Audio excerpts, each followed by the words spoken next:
could you tell us what happened this morning? You were driving your truck on eastbound Higgins, right off of 290. I was getting ready to make my run. I was getting ready to do my delivery. Therefore, we was going to speed, and I saw a car coming fast, but uncontrolled and lost control and jumped the median. It was going westbound on Higgins, and they wanted to try to avoid the accident, but somehow she hit my vehicle, and I was worried about her safety, but not mine. So the car kind of caught on fire. We were trying to get her out, and I got my fire extinguisher immediately because I was trained to do that, and I doused the fire out so she wouldn't get burned because the vehicle began to catch the fire. And that's it. I don't think none of that. You know, I save anyone's life. I love to do a humanitarian thing. That's all. Thank you very much. Oh, that's great. Now, did you see any flames, or was it just smoke? No, it was flames. It was smoke, then flames afterwards. Okay, and the flames were in the engine, right?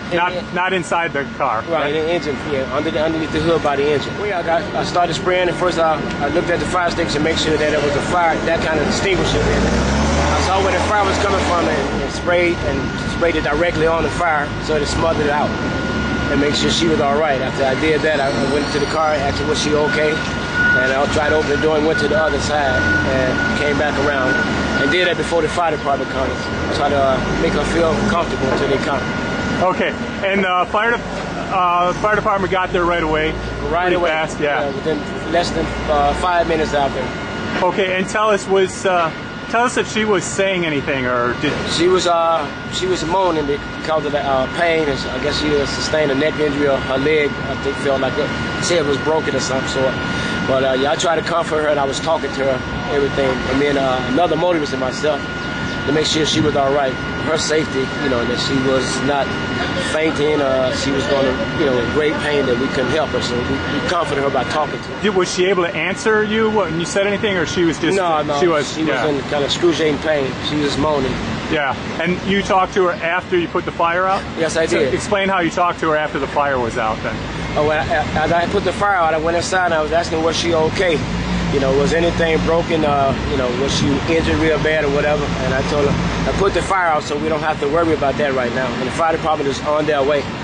And you told her that? Yeah. Yeah, nice. We called. Had you not used the fire extinguisher, she probably would not have lived. The fire probably would have consumed the truck.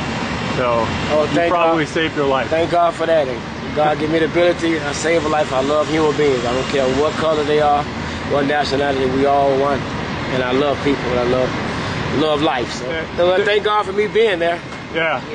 Explain how you stopped, and tell us how you drove off the road. I mean, you had to actually veer to the right still and leave the road. Explain how.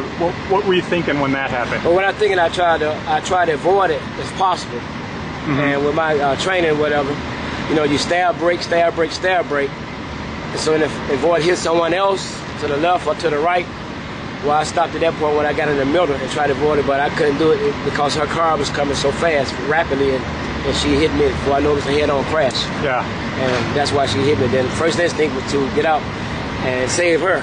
Yeah. And see was she all right. Right. And that's all right. Thank you. Thanks very much. All right. Thanks, Johnny.